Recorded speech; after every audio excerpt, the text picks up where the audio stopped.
country tale of folk down on the farm. Ha! How they flatter themselves. I never show much interest in this group.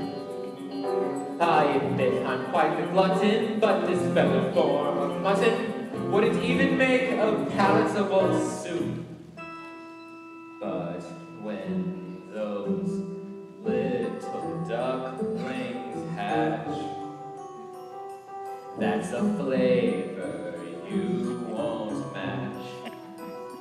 They're delicious and